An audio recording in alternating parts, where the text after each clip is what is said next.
여러분, 누구에게나 무서움과 또 이 두려움, 불안에 대한 그런 문제들은 있기 마련입니다. 우리 인류는 에덴 동산에서의 신라건 이후로 끊임없이 안전에 대한 원초적 불안을 가지고 살아갑니다. 더욱이 현대사회는 그 어떤 시대보다도 이 보안이라고 하는 이 문제가 중요한 이슈로 대두되고 있는 그런 사회이기도 합니다. 그래서 이 안전과 보안이라고 하는 울타리를 만들기 위해서 많은 비용을 지불합니다.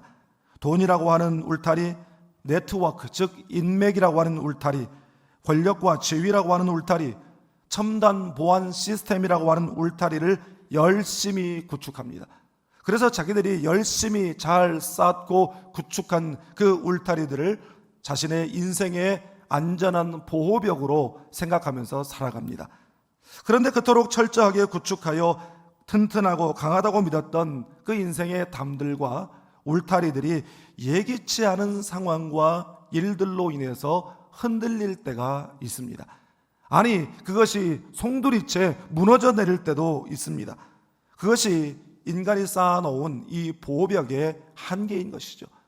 오늘 본문 시편 62편은 다윗의 시라고 성경은 분명히 밝히고 있습니다. 그런데 이 시가 어떤 상황 가운데 쓰여진 시인가? 학자들은 생각하기를 압살롬, 이 왕자 압살롬의 반역이 있었을 때에 이 다윗이 쓴 시일 것이다, 이렇게 생각합니다. 아들 압살롬이 아버지를 향해서 반역을 일으켰습니다. 그래서 그동안 다윗이 정말 고생하면서 쌓아 올렸던 다윗의 왕권의 이 그 울타리가 흔들리기 시작했습니다. 아니, 아들이 아버지를 죽이겠다고 이 창칼을 들이밀고 반역을 일으키는 그 상황 가운데 다윗은 인생의 울타리가 송두리째 흔들리는 것을 경험하고 있습니다. 우리도 살다 보면 나름대로 정말 고생하면서 천신만고 끝에 어느 정도의 위치에 오른 어떤 사업이라든지 또 겨우 안정된 우리의 가정, 또 우리의 직장, 어느 정도 안정을 이루었다고 생각했는데 어느 순간 그 울타리들이 정말 예기치 않게 송두리째 흔들리는 것을 경험할 때가 있어요. 남의 일이라고만 생각했던 암 진단을 받기도 하고 전혀 준비도 하지 못했고 또 생각지도 못했던 사랑하는 사람과의 이별을 경험하기도 하고 안정적이던 사업이 하루아침에 곤두박질치기도 하고 직장을 잃어버리기도 하고 이렇게 억울함과 답답함에 불안함에 불면의 밤을 지새우는 일들을 우리는 살아가면서 수도 없이 경험합니다. 오늘 말씀은 그런 상황 가운데서 다윗이 어떻게 일어섰는가, 다시 일어서게 하는 힘의 원천은 무엇이었는가를 우리에게 말씀해 줍니다. 오늘 말씀을 통해서 우리의 인생의 울타리가 흔들릴 때에 그 가운데서도 평안을 누리고 다시 일어서게 되고 회복하게 되는 영적 원리를 발견하게 되기를 주님의 이름으로 축복합니다. 먼저 오늘 본문 1절 2절 말씀을 함께 읽겠습니다. 나의 영혼이 잠잠히 하나님만 바라며 나의 구원이 그에게서 나오는도다. 오직 그만이 나의 반석이시오 나의 구원이시오 나의 요새이시니 내가 크게 흔들리지 아니하리로다. 아멘. 오늘 시가 시작되는 1절에서 다윗은 하나님만 바라며 이렇게 고백합니다. 2절에서는 오직 그만이 이렇게 고백해요. 둘 다 영어 성경을 보니까 God alone, God only라고 하는 이 오직이라고 하는 단어가 들어있는 것을 보게 되는데 제가 이 시를 히브리어 원어로 이렇게 읽다가 깜짝 놀랄 만한 어떤 특징 하나를 발견했습니다. 여기는 이 시가 시작될 때 나의 영혼이 잠잠히 이렇게 시작하잖아요. 나의 영혼이. 그런데 히브리어 원어를 보면요, 아크라고 하는 말로 시작해요. 이 아크라고 하는 말이 무슨 뜻이냐? 오직 이런 뜻입니다. 앞에 말씀드렸던 alone, only, 하나님만, 오직, 그만이 할 때 이 오직이라고 하는 말이 첫 일성으로 나타나는 것을 볼 수 있어요. 그런데 시를 쭉 읽다 보니까 1절뿐만 아니라 1절, 2절, 4절, 5절, 6절, 9절에 6번이나 각 절마다 첫 번째로 나타나는 단어가 바로 이 아크라고 하는 단어였어요. 오직이라고 하는 단어입니다. 여러분, 이게 뭘 말해주냐면 인생의 담이 넘어지고 인생의 울타리가 흔들릴 때에 찾아야 할 분, 기다려야 할 분, 바라보아야 할 분은 오직 하나님이심을 강조하는 것인 줄 믿습니다. 찾아야 할 대상, 기다림의 대상, 바라봄의 대상에 있어서 다른 대안이라고 하는 있을 수 없고, 하나님 외에 고려할 것이 전혀 없는 하나님의 유일성, 하나님의 절대성을 강조하기 위해서 오직이라고 하는 말로 시작하고 있는 것이에요. 여러분, 오늘날 우리의 신앙을 위협하고 우리의 신앙을 넘어지게 하고 흔들어대는 그 요소 중에 하나는 다름 아닌 다원주의라고 하는 것입니다. 이 다원주의는 오늘날 우리가 살아가는 이 포스트 모더니즘 시대의 시대정신이라고 할 수 있습니다. 다원주의를 좋게 말하면, 한마디로 말하면 어떤 것이냐면 서로의 다름을 인정한다라는 것이에요. 다양성을 인정한다는 것이죠. 그런데 서로의 다름을 인정한다라고 하는 미명하에 진리의 상대화를 추구합니다. 그러니까 기독교의 절대주의를 아주 미개한 사고로 치부하고, 그래서 기독교는 지상에 있는 수많은 종교 중에 하나라는 사실을 인정하고 타 종교를 존중하고 또 서로 상생해야 된다라고 주장하는 것입니다. 여러분, 그러니까 당연히 다른 종교를 가진 사람에게 복음을 전하는 개종 선교를 해서는 안 된다라고 못 받고 있는 것이죠. 어떻게 보면 아주 세련된 주장 같고 신사적이고 굉장히 문화적이고 수준 있는 그런 사고인 것처럼 우리에게 들리죠. 여러분, 그게 바로 종교 다원주의이고, 그게 바로 하나님의 유일성과 예수 그리스도의 유일성과 성경의 진리의 절대성을 부정하는 것이에요.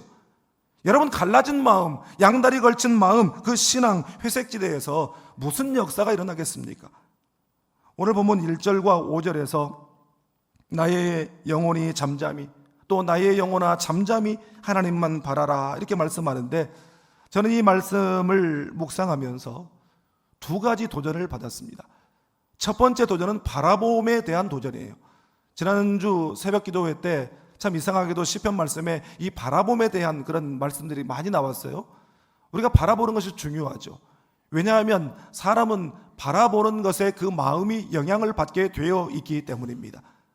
여러분, 출애굽기 14장에 이스라엘 백성들이 출애굽하여 나왔는데 그들 앞에 놓여진 것은 홍해였습니다. 그리고 뒤를 돌아봤더니 그들을 추격해오는 애국 군대였어요. 두렵죠. 불안하고 떨리죠. 그런데 그때 모세는 무엇을 바라보았습니까? 고개 들어 하나님을 바라본 줄 믿습니다. 하나님을 바라보았을 때에 하나님께서 그 홍해를 마른 땅처럼 건너게 하시는 놀라운 권능을 행하신 줄 믿습니다.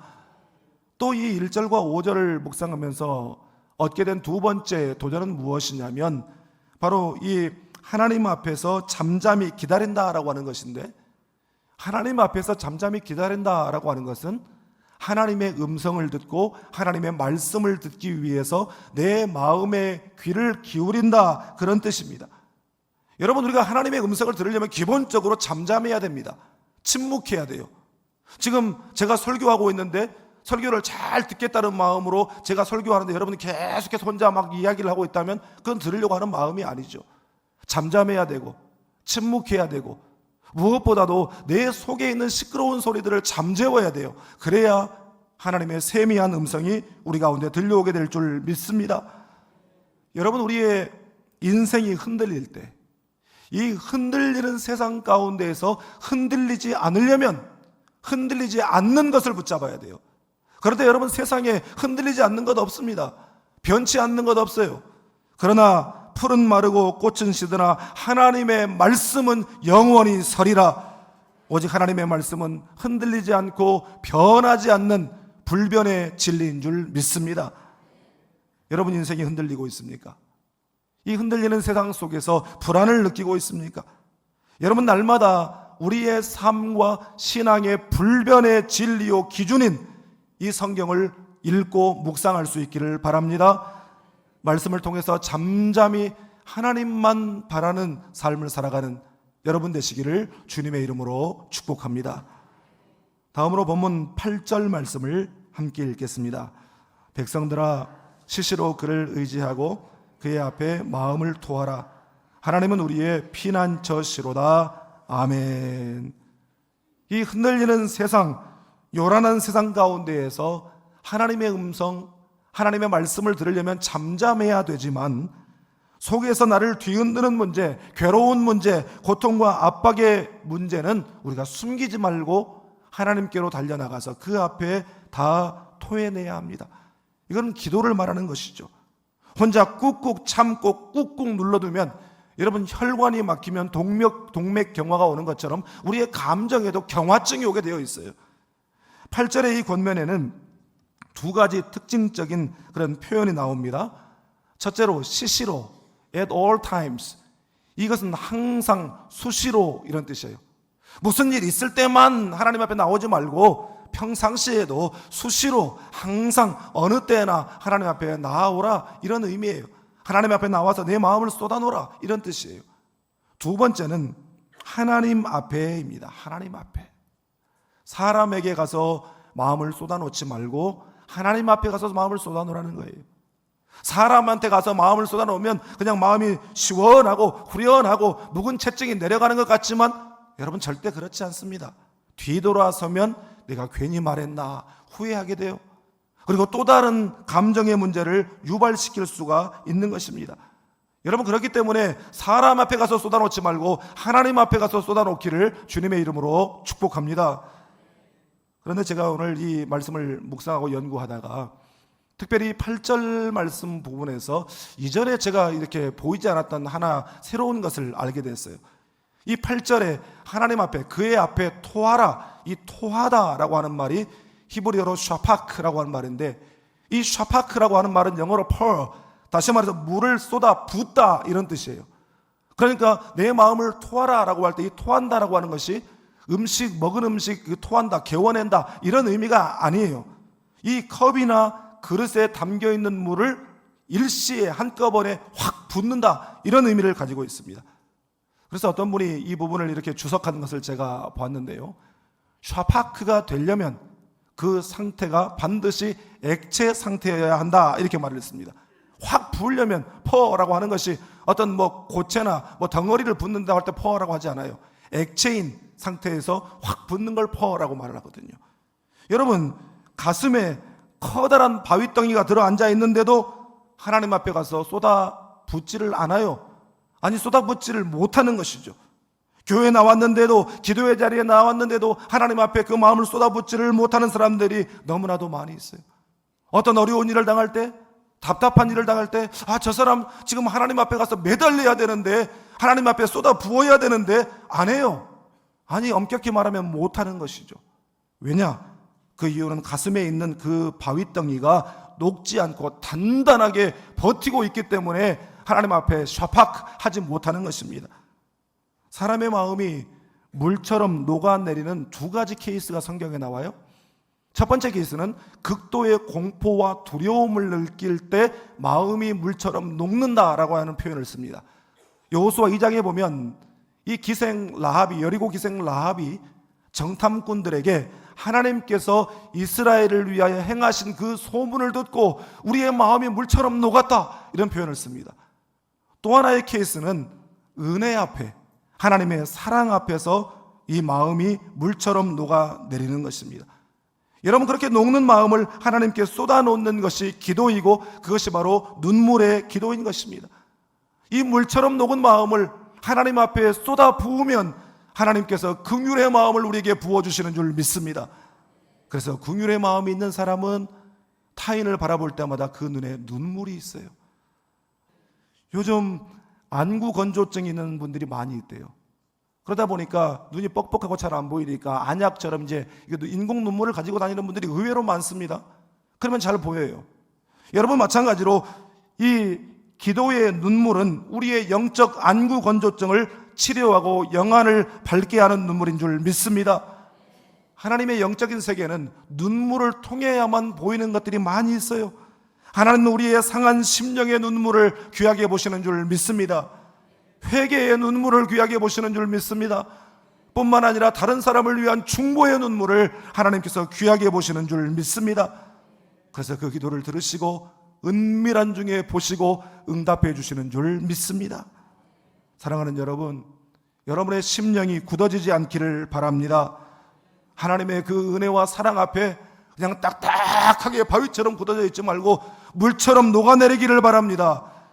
하루의 첫 시간, 그 새벽 기도의 자리, 주님 앞에 나와서 마음을 물같이 쏟아놓을 때 새벽에 도우시는 하나님을 체험하는 여러분 되시기를 주님의 이름으로 축복합니다. 마지막으로 본문 12절 말씀을 함께 읽겠습니다. 주여, 인자함은 주께 속하오니 주께서 각 사람이 행한 대로 갚으심이니이다. 아멘. 다윗은 하나님의 인자하심을 신뢰했어요. 그런데 오늘 본문 10절에 보면 사람들이 갖기를 원하고 의지하고 신뢰하는 것들이 나와 있습니다. 거기에 보면 한글 성경으로는 포악, 탈취한 것, 늘어나는 재물 이렇게 말하고 있는데, 이 포악이라고 하는 말의 원어는 원래 무슨 뜻이냐면 속임수 이런 뜻이에요. 그러니까 다른 사람들 눈가림에서 속여서 얻는 취하는 이익들, 그리고 여기 탈취하는 것들, 이것은 약탈, 강탈 이런 뜻이에요. 이 말은 무슨 말이냐면 자기의 권력이나 권세와 지위를 이용해서 부당이득을 취하는 것, 그렇게 해서 늘어나는 그 재물들. 그런데 뭐라고 말합니까? 이것들은 다 허망한 것이라는 거예요. 허망한 것, vain, 속이 텅텅 빈 것, 아무것도 아닌 것, nothing 이렇게 말하고 있습니다. 그런데 사람들은 그것을 원하고 그것을 의지하고 그것을 신뢰하죠. 인간 안에는 본성적으로 원초적 불안과 이 안전에 대한 목마름이 있어요. 돈을 많이 가지게 되면 불안이 사라질 것 같지만 절대로 그렇지 않죠. 제가 언젠가도 한번 말씀드렸잖아요. 제가 아는 그 미국의 그 한인교회의 어떤 집사님이 그 메가로또에 당첨이 돼가지고 몇백억을 받아버린 거예요. 대박 하고 놀랐는데 그 순간 야반도주해 버렸어요. 전화 연락처 다 끊고 완전히 다 어디로 산지도 모르고 지금 그렇게 산다는 거예요. 그리고 제가 어떤 그 자료를 봤는데요, 로또 대박 맞은 사람들의 대부분이 가정이 깨진답니다. 어떤 분이 하는 말이 그래도 좋으니까 돈벼락 한번 맞아봤으면 좋겠다고 그러는데, 여러분 돈벼락도 벼락이에요. 벼락 맞고 살아난 사람 아무도 없어요. 그거 부러워하지 않기를 바랍니다. 그 사람들이 돈이 없어요? 돈벼락 맞고 돈방석에 앉아가지고 돈 세다 잠드소서 그러는데, 여러분 그 사람들이 행복합니까? 불안해요. 사람들하고 연락도 하지 못하고 무슨 연락이 오면 그 도둑놈들처럼 보이고 외롭고 쓸쓸하고 결국 그렇게 자기의 인생이 끝나고 마는 것입니다. 성공하고 권력을 가지고 높은 자리에 올라가고 사업이 잘 되고 잘 나가고 그러면 염려, 근심, 걱정, 불안함 다 사라질 것 같죠? 천만의 말씀입니다. 정치 권력을 가진 사람 그 다음은 권력에 또 이어가야 되기 때문에 밤잠을 못 잡니다. 사업 잘 되는 사람들 이 사업이 언제까지 이렇게 잘 될까 불안해요. 제가 아는 어떤 목사님은 이런 이야기를 하더라고요. 자기는 교회가 평안하면 너무너무 불안하대요. 아니 교회가 평안하면 좋지 왜 불안하냐고. 그러니까 한동안 교회가 평안하고 조용하고 이렇게만 목회했으면 좋겠다 생각하는 순간 일이 터진다는 거예요. 여러분 불안이라고 하는 문제는 어디서 오느냐? 하나님과의 거리두기에서 오는 것입니다. 이유 없이 내가 괜히 뭐 별일도 없는데 불안하다? 틀림없이 하나님과 멀어져 있기 때문이에요. 반대로 하나님을 가까이 하고 그분의 임재를 느끼면서 사는 사람은 아무것도 없어요. 아니 없는 것뿐만 아니라 지금 내 삶이 고난과 어려움과 궁핍이 지금 겹겹이 쌓여 있는데도 이상하게 평안해요. 제가 가끔 우리 권사님들하고 이렇게 대화하다가 참 재밌는 이야기를 들을 때가 있습니다. 예를 들어서 지금 심각한 이 육신의 질병, 중병을 앓고 있는데도 저한테 뭐라고 하냐면, 목사님 저는 좀 모자란 사람인가 봐요. 왜요? 아니 이런 병에 걸리면 좀 걱정도 되고 또 밥맛도 없고 그래야 되는데 걱정도 안 되고 밥맛도 좋고 잠도 잘 자고 아무래도 저는 바보인가 봐요. 여러분 바보가 아니라 하나님을 가까이 하기 때문에 하나님의 그 심령 가운데 상황과 환경을 뛰어넘는 평안을 주시는 것인 줄 믿습니다. 다윗의 하나님을 향한 신뢰는 어떤 신뢰였냐? 하나님의 인자하심에 대한 신뢰였어요. 여기서 인자하심, 이것이 히브리어는 헤세드입니다. 여러분 많이 들어본 단어죠. 헤세드라고 하는 말은 하나님의 대표적인 성품 가운데 하나를 표현하는 히브리어인데, 이것을 우리 한글 성경에서는 인자, 인애, 자비 이런 말로 번역을 해놨습니다. 제가 우리 교회 성도들 중에 인자라고 하는 이름을 몇 명이나 가지고 있는가 봤더니 3분 있더라고요. 박인자 2명, 배인자 1명, 인애는 1명. 참 좋은 이름들입니다. 저는 이 헤세드라고 하는 말을 참 좋아해요. 아니 그런데 도대체 이 말이 어떤 의미일까? 헤세드라고 하는 말이 인자, 인애, 자비 이런 말들로는 다 담을 수 없으니까 영어로도 뭐라고 했는가 봐야 되겠다. 이렇게 봤더니 뭐라고 했냐면 loving kindness, 애정 어린 친절, 불쌍해서 친절을 베푸는 것이 아니라 너무 사랑해서 베풀어주는 친절, 그리고 goodness, 좋으심, 선하심 이런 뜻이에요. 여러분 그러니까 이 헤세드라고 하는 것은 하나님의 절대적인 나를 향한 좋으심. 여러분 우리 부모는, 엄마는 자식을 향해서 절대적으로 선을 행하잖아요. 좋은 것만 주고 싶잖아요. 그 하나님의 마음이 바로 헤세드라는 것입니다. 그래서 우리가 그 단순한 사실이 우리에게 위로가 되고 우리에게 평안이 되고 감사가 되는 줄 믿습니다. 우리가 고백하잖아요. 좋으신 하나님, 좋으신 하나님, 참 좋으신 나의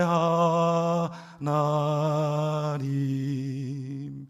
이 단순한 찬양이 부르기만 해도 위로가 되고 평안이 임하고 감사가 되는 이유가 바로 그 헤세드의 하나님의 그 사랑이 우리에게 느껴지기 때문입니다.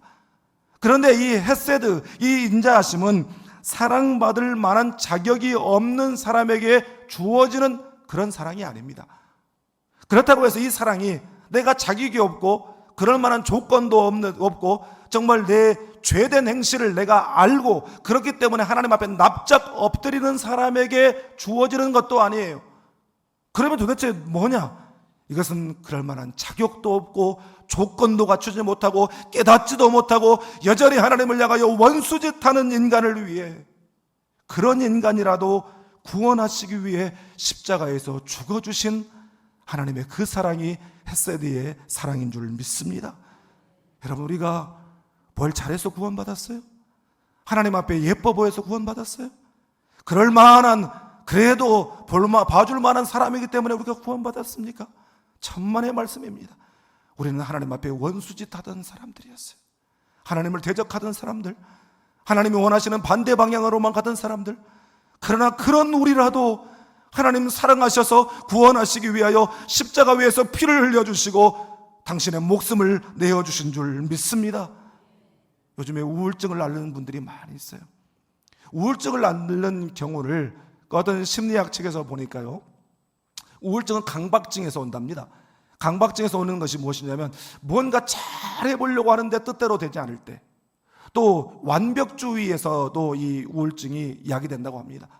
다시 말해서 내 힘으로 해보려고 하는데 몸부림치는데 애썼는데 안 되니까 우울한 거예요.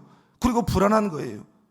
여러분 그렇지만 하나님을 신뢰함으로, 절대적으로 나에게 좋으신 하나님, 그 인자하신 하나님을 신뢰함으로 하나님 앞에 맡기면 내 마음의 자유를 얻고, 사람이요 어떤 것에 딱 묶여있다가 확 풀어지면 자기도 모르게 콧노래가 나와요.